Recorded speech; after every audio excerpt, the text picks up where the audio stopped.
Namo Bhagavate Vasudevaya. Reading from Srimad-bhagavatam, Canto 3, Chapter 21, Verse number 44. Tathaiva harinaitrodhe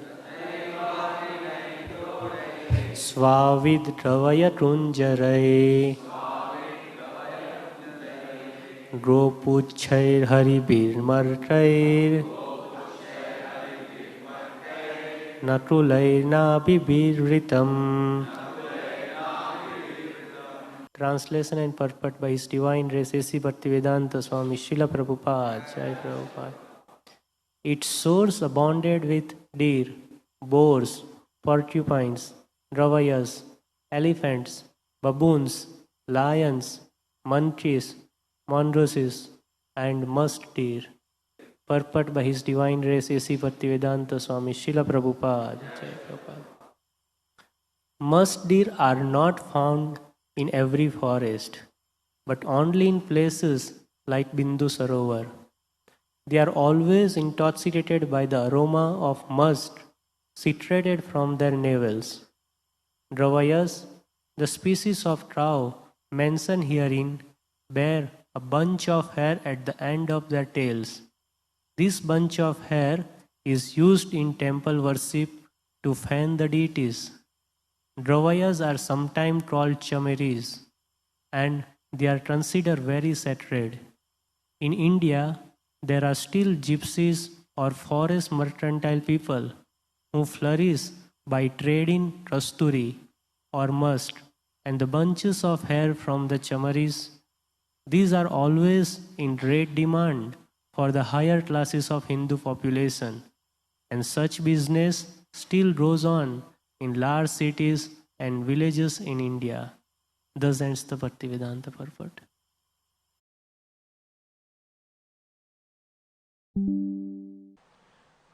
So we are seeing this description in the Srimad-bhagavatam of Bindu Sarovara. And these verses we have read describes the different trees, the birds and the animals around this Bindu Sarovara. And Srila Prabhupada has said that some of these trees or animals or birds, there are no equivalent English words. And so sometimes he has left them as bakulas, gavayas in the translation also.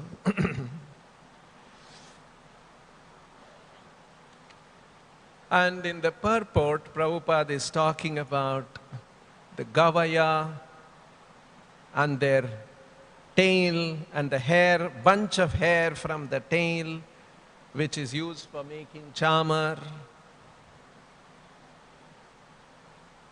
What is very striking is, Srila Prabhupada did not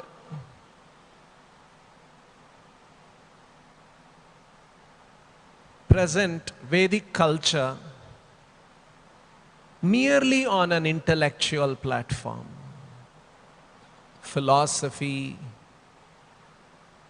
arguments, tarka. Of course, that's an important part of Vedic philosophy.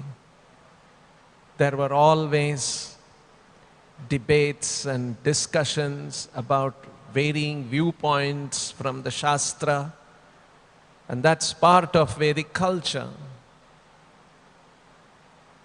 And Srila Prabhupada presented that aspect as well, but not merely that. Today you will find in Vrindavan Loy Bazaar many Western disciples, devotees from all over the world buying chamar, peacock feather, conch shell, arati plate, incense in huge quantity, year after year, because Srila Prabhupada also established deity worship which is part of also Vedic culture. Srila Prabhupada also presented Vedic cuisine. Prabhupada presented Vedic dress. And in Vedic dress, a specific Gaudiya practice of dress. The dhoti we wear is a Gaudiya style, Bengal style. And if you see this way, Srila Prabhupada transplanted Vedic culture all over the world in pockets. It is not just intellectual, philosophical study, but all of these aspects, because all of these aspects have relevance to influence the consciousness, to transform the heart of a living entity. Why did Srila Prabhupada say that people in India are more or less Krishna conscious? After how many? 500, 700 years of Mughal rule and 250 years of English rule, nearly 1,000 years of foreign invasion and foreign control, still the culture exists, isn't it? Yesterday I was seeing some small young Gujarati school children, must be Gujarati, I hear, all of them lining up in front of Goshala, all of them are doing this to the cows, going in a line. See how it is? So, unlike many other, you see, Srila Prabhupada had a very serious purpose in going to America, going to other parts of the world, traveling. We represent a very ancient tradition. And Prabhupada had a serious concern and a serious business to present all of it in its entirety. There is one scholar, A.L. Bhasham, he's an Australian professor, at least, I don't know, it looks like an Indian name. He passed away. I have not seen his picture or like that properly. He was a professor in Indian studies, and he closely observed ISKCON during Prabhupada's times in the 70s. And then he says, India has sent many self-styled gurus to Western countries to attract Westerners who will also give them a lot of money, and they can build their monasteries and ashrams and such things and get a certain social stature.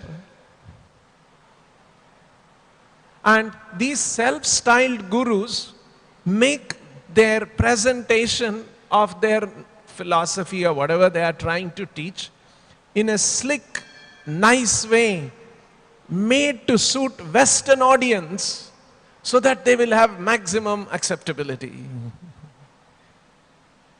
And then he says, Srila Prabhupada is not such a self-styled guru. He represents a tradition. Everything he did, everything he said, everything he taught, all were backed in a tradition of scriptures, of acharyas, of practices over hundreds and thousands of years. I have come across some RSS leaders in our country today. They recognize that about us.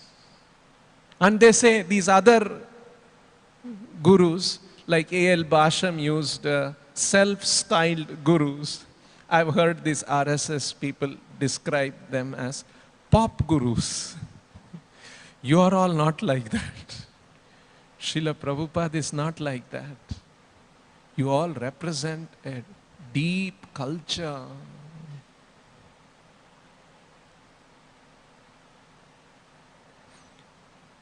Culture and philosophy. Philosophy is an intellectual thing. Culture is that which makes philosophy permeate into human society and human behavior and human activity. Like how we dress, how we eat, how we worship, how we conduct our marriages, how we conduct all other different kinds of activities, how we entertain ourselves. All of this is influenced by our philosophy. So, this is something that we must appreciate about how Srila Prabhupada transplanted Vedic culture. Another philosopher who was closely observing, he met Prabhupada in the early 70s, very early 70s, and later on at different times. So he says, I think it was Harvey Cox or somebody, I can't remember the exact name, professor, American. He says, I was watching Swami Prabhupada, but then at one point, he introduced deity worship. And I was shocked to see that. Because in the American society, in the Western society, this is considered idolatry. So I was thinking, Swami Prabhupada will be careful, he will not introduce. But I was surprised that he introduced it. And in fact, temples are an important part of our institution, isn't it? All over the world. So, these are some of the important things because Prabhupada belonged to a tradition. He was immersed in a tradition. He learnt in that tradition. And the order he got was to present this to the whole world. So in that way, you see, what we have all inherited from Srila Prabhupada is extremely valuable, extremely precious. Very few people have made attempts. I met one of the modern Indian gurus because, we do PR with all of them. We are also a big institution and we have to do PR. We interact with them. So one big guru, I met him and I asked him, do you read Bhagavad Gita? His response was like that, looking somewhere in the sky. I used to, but natural variations were there all over the country. But still, the basic substance was the Vedic philosophy, Vedic understanding, Vedic perspectives of life. In Gujarat, people may wear sari one way, dhoti one way. In Bengal, they may wear another way. In Rajasthan, in South India, they may wear in a different way. These variations are there. It's not just stereotype template. But within the template of a dhoti and sari and dress and eating and food, and there are variations. Such a rich presentation, isn't it? So, Srila Prabhupada presented it that way. And another very interesting thing from these verses, Prabhupada is saying this was in Bindu Sarovara. According to one version of my limited reading, Bindu Sarovar is in Gujarat. According to another version, it is in Orissa. Anyway, again, variations are there. We can go to both places and feel happy about Bindu Sarovar. Anyway. So, just 2-3 verses before, Bhagavatam describes why this was called Bindu Sarovar. It is so interesting. Amazing. Look at this. Yasmin bhagavato netran nyapatan ashrubindhavaha kripaya samparithasya prapanne arpitya brisham. What is happening is, in the Bhagavatam it is describing, all of you must have already read this and heard this class. Kardama Muni is performing severe austerities in Bindu Sarovara. Here actually, according to this, Bindu Sarovara is on the banks of Saraswati river, which is more like Gujarat. More probable. Anyway, we'll not go into that aspect. Scholars will debate till the cow comes home. So, Yasmin bhagavato netran nyapatan ashrubindhavaha kripaya samparithasya prapanne arpitya brisham. So, Kardama Muni was performing severe austerities to please the Lord. Prapanne, surrendering himself. Arpitya, offering himself. And seeing that the Lord was kripaya samparithasya, he was so moved by the kripaya, by compassion for Kardama, the tears fell from his eyes. Yasmin bhagavato netran nyapatan fell ashrubindavaha. Drops of tears fell from the eyes of the Lord, seeing Kardama Muni doing austerities like that. Look at this. How Krishna becomes moved by the tapasya of the devotee, of the sage. And there are tears in his eyes. Usually we always hear about devotees shedding tears. So we generally hear about devotees' devotion to the Lord. It is not one-sided. Lord also has so much love for the devotee. This is what we see in the Bhagavatam. Just see how it is. Amazing, isn't it? Vishnu shedding tears, seeing the sadhana, austerity of a tapasya of a devotee. So, we should know Srila Prabhupada. You see, the thing was about Srila Prabhupada, because he carried Krishna in his heart, because Krishna consciousness was so natural for him. In every action of Srila Prabhupada, in every speaking or interaction with Srila Prabhupada, that Krishna consciousness exuded from his personality. It radiated from his personality. And it touched the hearts of those who were sincerely looking for these things. Very special.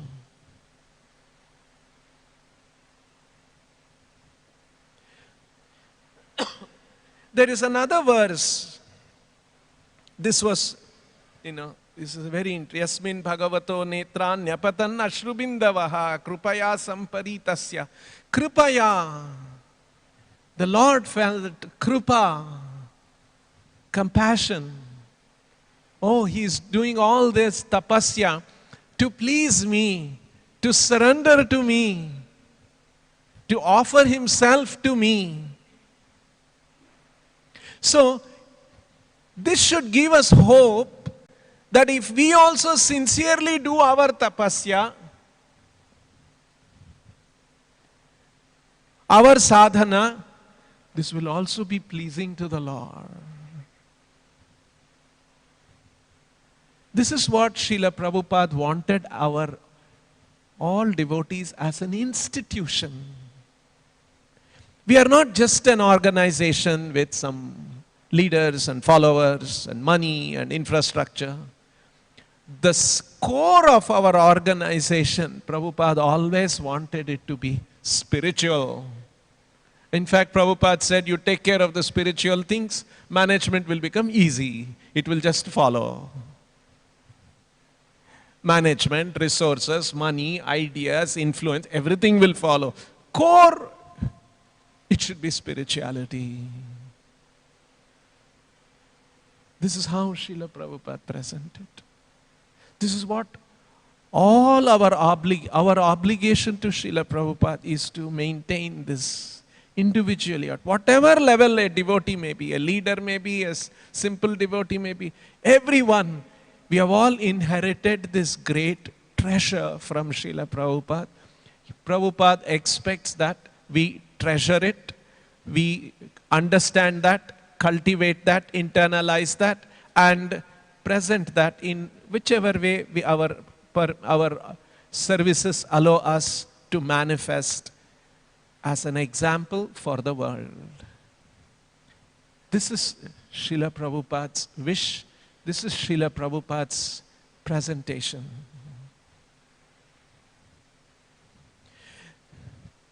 So here, just like Bhagavato Netra Nyapatan Ashrubhindavaha, there is one more verse in the Bhagavatam in the context of Narasimha Deva. I have mentioned this sometimes. Maybe some of you have heard this, but I'll mention that once again. Narasimha was ferocious, was so full of anger, and ripped apart Hiranyakashipu. And all the devatas who witnessed that said, we have never seen Vishnu in this way. Unseen, unheard. Because the Lord is infinite in every aspect. If He shows anger also, He can show infinite anger.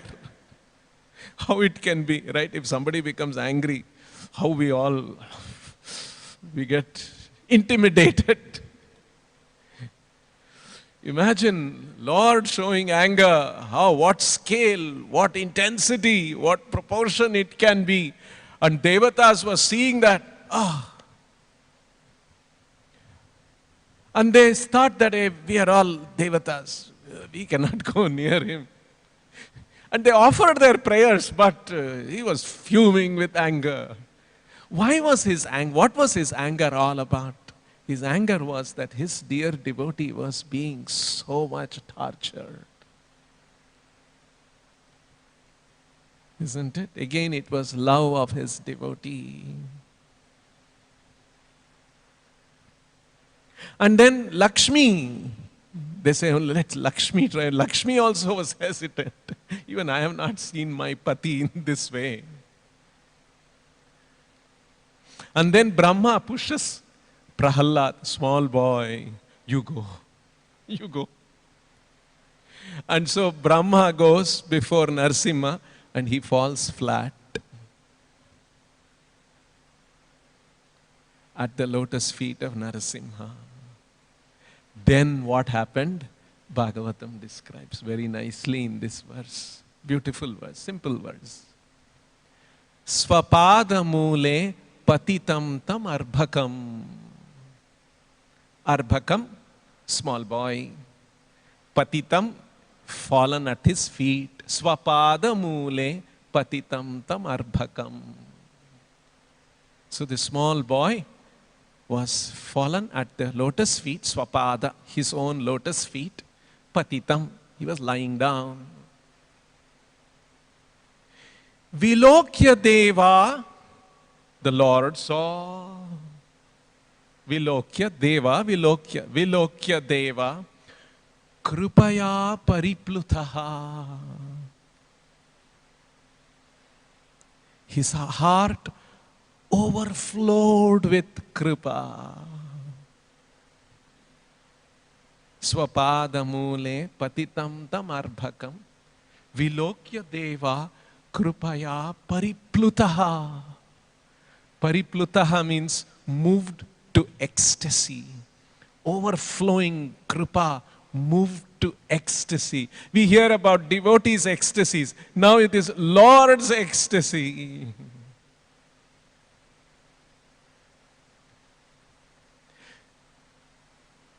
Then, krupaya pariplutaha. Utthaya tat shirshna adadat karambhujam. Utthapya, he lifted him. Small boy, he lifted him. Utthapya tat shirshnya, his shirshnya, his head. Adadat, he placed karambhujam. See, he lifted him and placed his lotus palm on the head of Prahalad. Kalahi vitrista dhyam krutabhayam. In this material world, there is kalahi. Ahi means a snake, kala means time. Time is compared to a snake because snake suddenly strikes, never know. Kala strikes like that. Suddenly, he was admitted in the hospital and in 5 days he passed away. We hear like that, right? Suddenly, Kala strikes. We can never be sure in this material world. Suddenly, he was doing very well in business. Suddenly, something went wrong and he lost all business. We hear the other way also. He was a poor man. Suddenly he became rich. This Kala, he is completely unpredictable. That's why it is called snake or Kala Sarpa, another word that we use in our country, in our languages. Kalahi vitristha dhiya. Vitristha dhiya means heart. Dhiya means heart, consciousness, mind, intelligence. Vitristha, full of fear. In this material world, sada samudvigna dhiyam. Always our hearts are filled with fear. Kalahi vitrista dhyan krithabhayam. The lotus palm of the Lord. If you get the lotus blessings of the lotus palm of the Lord on your head, like Prahalad got, immediately we will become Kritabhayam. He bestows fearlessness. Abhayam, Krita Abhayam. This is the effect of the Lord. Blessing. So, like this, we will find in many places Bhagavatam describing how the Lord was moved to ecstasy by the devotion of the devotee. And in fact, Bhagavatam says, our Gaudiya Vaishnava literature say, you see, this is all devotion of the devotee towards the Lord and the Lord being moved by that. Right? In fact, when we practice devotion, the first step of devotion is, or the first rasa that we learn about is called Shanta rasa. The primary characteristic of a Shanta rasa bhakta is nishtha.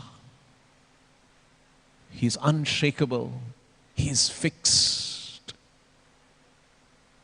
You see? We talk about nishtha bhakti, fixed. And according to Gaudiya Vaishnava Siddhanta, according to Chaitanya Mahaprabhu's teaching, that is a symptom of the Shanta Bhakta. So, the defining characteristic of Shanta Bhakti is Nishtha. The defining characteristic of Dasya bhakti is sevatishaya. Always wanting to do seva to the Lord. Seva atishaya. And the defining characteristic of Sakhya bhakti, Sakhya rasa bhakti, is Sakhyara asankochaha. That feeling of asankocha, not inhibited. You see, the Lord wishes to have all these kind of relation with His devotees. Devotees always, otherwise they always worship Him in Shantarasa and Dasarasa with awe and veneration. Nahimora Prita. Lord says, all this Aishwarya Shitila Bhakti, Nahimora Prita. Aishwarya, because of Aishwarya, understanding of the Lord's greatness, that dilutes the prema, Shitila prema. Aishwarya Shitila prema, Nahimora Prita. This does not please me so much. So that is how the Sakhya rasa is Sakhya asankocha. Just like Krishna and the Gopas, they were all running in the forest and they would get tired and Krishna would lie under the tree, and then the boys will bring one, come to Krishna and say, Krishna, can you open your eyes? We have brought something very sweet for you. And Krishna says, okay, give me. He says, no, close your eyes and open your mouth. See? Close your eyes. They are ordering him. And Krishna says, all right. And then they have plucked one flower which is bitter, and they push it into Krishna's mouth and say, Krishna, now you chew the sweet we have put in your mouth. And Krishna says, oh, wow. See? Sakyera sankocha.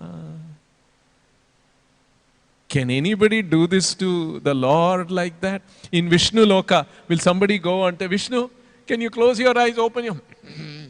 Aishwarya bhava there. You can't do this asankocha activities there. Yeah, there are strict protocols. You have to follow all that. You see? Sakyera asankocha. Then further in Vatsalya rasa, the defining characteristic is lalana, feelings of protection. I must protect the Lord. Just like Mother Yashoda. She feels protective about the Lord. Mother Yashoda bathes Krishna, dresses him up, and puts all the jewelry and all the different things before sending him to the forest. And then she's worried. All these boys, they come and tell us so many stories of this demon attack. We don't know. Maybe they are making, but we don't know. But my darling Krishna should be safe. She chants some mantras to some devatas into his ears. May these devatas protect you when you are in the forest alone. This is Lalana. He is the protector of the whole universe. Who can protect him? But that Vatsalya rasa, and the Lord is enjoying. Oh yes, my mother chanting some mantra. Devatas to protect me. I am the protector of all devatas also. You see? And next, Madhurya rasa, the defining characteristic of Madhurya rasa is intimacy, mamata. Complete intimacy. And in fact, Madhurya rasa elevates all of these characteristics to the highest level in Madhurya rasa, and hence it is considered to be. In Madhurya rasa, gopis feel protective about Krishna. Krishna is coming back. I hope the thorns are not pricking him. I hope we can do something about it. They are protective. There is asankocha is also there. Sometimes they get angry at Krishna. You see, Sevatishaya, always want to serve him. Nishta, nothing can shake them. That's why, see how our acharyas analyze all these things. Not just some sentimental statement. These are all very philosophically, very thoughtfully analyzed. Why we say Madhurya Rasa is the highest. Another argument Chaitanya Charitamrita gives, very beautiful. See how carefully our acharyas have done. Krishna says in the Gita, Ye yatha mam prapadyante tam stataiva bhajamyaham. As you surrender to me, I will reciprocate. If you surrender 50%, Krishna will reciprocate, all right. If you surrender 75%, he will reciprocate. If you surrender 100%, he will reciprocate 100%. So this is the principle Krishna has stated of his reciprocation as a Lord towards his devotee. Then there is one statement in the Bhagavatam when the gopis surrendered to Krishna and Krishna was so moved by their surrender, Krishna said, you have surrendered so much to me. You have shown so much love to me. My vow is I will proportionately reciprocate. But the kind of love you have shown me, it is impossible for me to reciprocate proportionately. I am helpless, I am bankrupt. Prabhupada uses the word bankrupt. I cannot reciprocate. Although that's my principle, that's my vow, I will always reciprocate accord. But you, I am helpless. That is why Ramya Kachit Vrajavadu Upasana. The Upasana of Vrajavadu is Ramya, most pleasing to the Lord. It's the most enchanting. So, like this, you see, Srila Prabhupada said, the Bhagavad Gita is the science of God. Bhagavatam teaches love of God. And Chaitanya Charitamrita teaches how to intensify that love of God. The scope of things that Prabhupada has presented, you see, the science of God, to develop love of God and how to intensify that love of God. This was Prabhupada's presentation in its completeness. And this is what we have all inherited. So how much we have to be grateful to Srila Prabhupada, thankful to Srila Prabhupada. And he gave to all of us. None of us were seekers. None of us were looking, oh, what's the highest thing? We want to understand. We were also like anyone else, running in the material world. Make money, become rich and become, this is what we were. It was not all that, we were great spiritually qualified, the most unqualified people. So we should always be conscious of these things and remain humble and do our seva to please Prabhupada and follow his instruction. We'll stop here. Anyone has any question, anything, comments to make? Yes, somebody has raised their hand. Hare Krishna, Prabhu, Dandavats, Prabhu. Yeah, Hare Krishna. Prabhu, we have heard that if we do not receive the Hare Krishna Maha Mantra from a bona fide or authentic sampradaya, then it will not manifest its divine qualities that for which Chaitanya Mahaprabhu gave it to us, like Krishna Prema. So Prabhu, my question, as Srila Prabhupada gives the analogy of milk touched by the serpent, but so same analogy Prabhupada ji gives. So, but milk is a material product. So Prabhu, my question is that how can that the Harinam is the non-different from Krishna.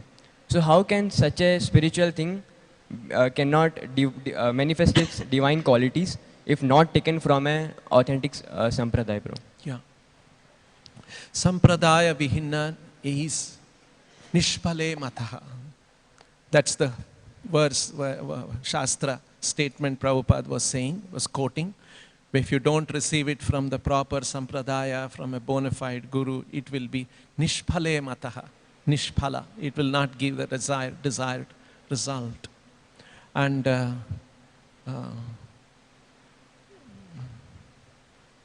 sarpochishta payoyataha. Payaha is milk, is very nourishing. But sarpa uchishtaha, if it has become touched by the lips of a serpent, it can cause poisonous effect. So we should not be surprised, because our country is full of this example.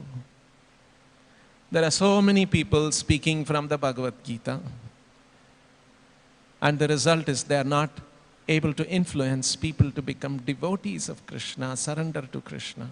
They are quoting Bhagavad Gita, and they are taking to some other conclusion. That's happening all the time. And in fact, even the Harinam, there are many people who chant and such things. But when they are infected with misunderstandings and such things, it may bring some chaya effect, shadow effect, abhasa, but to bring the proper result, one has to receive from the proper sampradaya, from a bona fide guru, and be trained by that guru, and please that guru, and by his blessing, we will get the bhakti, we will get the proper understanding. So, it is a fact that, you may ask, milk is so nourishing. We give to the babies, doctors give to the patients.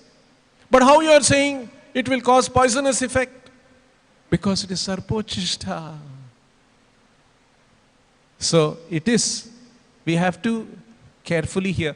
That's why Srila Prabhupada always said that we should be careful. We don't read books which are not authorized, which is not properly translated by the proper acharya. All these things we are also advised by Srila Prabhupada to be careful about, because it can have sarpochishta payoyataha effect. We'll stop here. Grantaraj Srimad-bhagavatam ki, Shishi Radha Madhav ki, Shishi Nitai Gauranga ki, Srila Prabhupada ki, Nitai Go Premanande.